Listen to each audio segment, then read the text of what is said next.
No one noticed the boy at first, and even if they had, they would have looked past him the way people always did, because belief is a luxury often reserved for those who already seem destined for greatness, and he didn't look like destiny had ever learned his name, standing there in the long fluorescent hallway of a city that never truly slept, clutching a battered guitar case with one broken latch and a strip of duct tape holding his life together the same way it held that case closed, his shoulders hunched not from cold but from years of learning how to make himself smaller so disappointment would hurt less, and in that moment, before a single note was played, his entire life seemed to hang in the quiet hum of passing footsteps and distant traffic, because this was the last place he thought he'd end up and the last chance he thought he had left.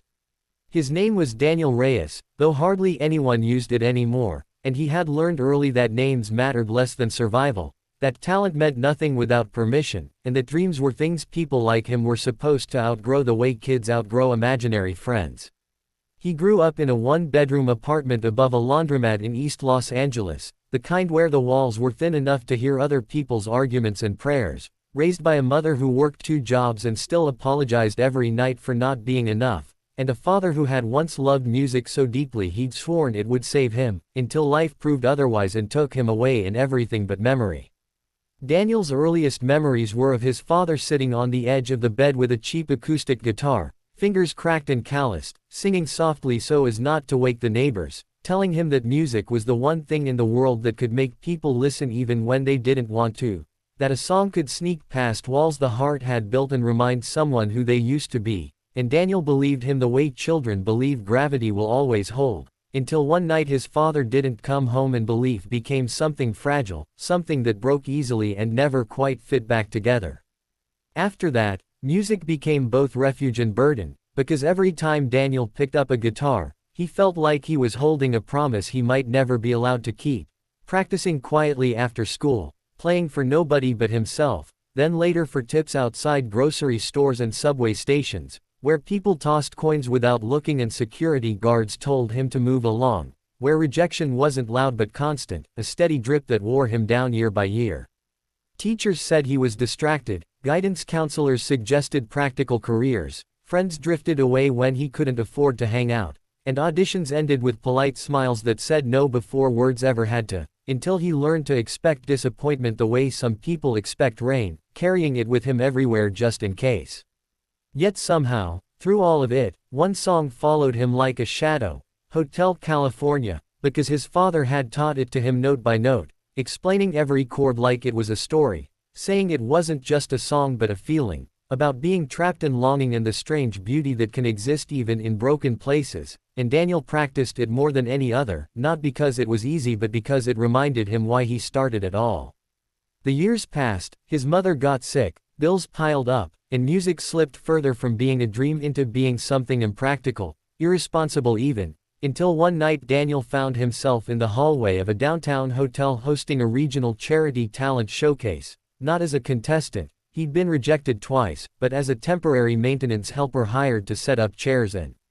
carry equipment, invisible again, grateful for the cash but hollow in a way he couldn't explain. He listened from behind curtains as performers took the stage, some polished, some nervous, some undeniably talented, applause rising and falling like waves, and with each act he felt something tightening inside him, a quiet panic mixed with longing, because this was the world he wanted so badly to belong to and yet felt permanently locked out of, like standing outside a party where everyone else knew the password. During a break, as people milled about and judges chatted near the stage, Daniel sat alone on a folding chair, opened his guitar case just to check that it was still there, as if it might disappear if he didn't, and began to softly strum, not for attention but for comfort, letting his fingers move on instinct, barely above a whisper, until a woman passing by slowed her steps, then another, then a man with a program in his hand paused, because something in that quiet playing didn't demand attention but invited it, and before Daniel realized what was happening, a small semicircle had formed, not clapping, not talking, just listening, and for the first time in a long while, he felt seen without being judged. A judge named Eleanor Whitman, a retired music producer known for her sharp critiques and sharper instincts, stopped mid-sentence in a conversation she'd had 100 times before, because the melody floating down the hallway tugged at a memory she hadn't visited in decades, reminding her of a boy she once knew who'd played guitar in smoky clubs and believed music could change everything, and without knowing why, she followed the sound until she saw Daniel sitting there, eyes closed, lost in the chords, playing not to impress but to survive. When he finished, the silence lingered longer than applause ever could, and Eleanor spoke gently, asking him his name, asking why he wasn't on the stage, and Daniel answered honestly, because he'd learned there was no point pretending anymore, telling her he hadn't made it through auditions, that he was just helping out, that music was something he did when the world felt too heavy, and something about that honesty cracked something open in her, because she had spent a lifetime watching people perform for approval, and here was someone who played because he didn't know how not to. She asked him what song he'd play if he had one chance, just one, to show who he really was, and Daniel didn't hesitate, because some answers live in your bones long before you're asked the question, and he said, Hotel California. What happened next wasn't planned, wasn't part of any schedule or rulebook, but Eleanor did something that surprised even herself. She led him onto the stage during the final open slot meant for intermission filler, whispered something to the other judges, and handed Daniel a microphone, and in that moment, as he stood under lights that felt too bright and faced an audience that hadn't come to hear him, doubt rushed in like a flood, because this was the moment dreams either come true or break you for good, and he thought of his mother asleep at home, of his father's voice, of every person who had ever told him no, and his hands shook as he placed them on the guitar, the room buzzing with confusion and curiosity, until he took a breath and let the first note ring out. The opening chords of Hotel California drifted through the room, familiar yet different, because Daniel didn't imitate the original, he lived inside it, his voice raw and aching, carrying years of struggle and quiet hope, and something extraordinary happened, because people stopped checking their phones, stopped whispering, stopped thinking about anything else, drawn into the story he was telling without ever saying a word, and when he reached the line about being a prisoner of his own device, his voice cracked just enough to make it human, to make it real, and in that crack, hearts opened. The judges leaned forward, the audience leaned in, and Eleanor felt tears she hadn't expected sting her eyes, because this wasn't about perfection or polish, it was about truth, and when the final note faded, the silence that followed wasn't uncertainty but awe, the kind that comes when something honest has just passed through a room.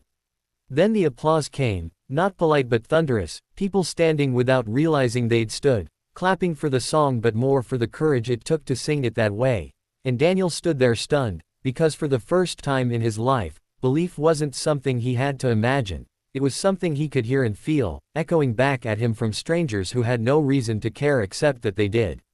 Eleanor walked up, hugged him without saying a word, and later that night, after the crowd dispersed and the lights dimmed, she sat with him backstage and talked not about contracts or fame but about resilience, about how kindness can be as transformative as talent, about how sometimes all a person needs is one moment of being truly seen to change the trajectory of their life, and she offered him mentorship, not as a savior but as someone willing to walk beside him. In the weeks that followed, videos of that performance spread quietly at first, then widely, but Daniel never forgot the smaller miracles, the strangers who sent messages saying the song helped them through a hard night, the donations that helped his mother get better care, the way Eleanor checked in on him not as a project but as a person, reminding him to rest, to eat, to stay grounded. Success didn't arrive overnight, and when it did, it wasn't loud or flashy, but steady and rooted in something deeper than validation, because Daniel learned that belief, once given, carries a responsibility, to pass it on, to look for others standing in hallways with broken guitar cases and remind them they matter.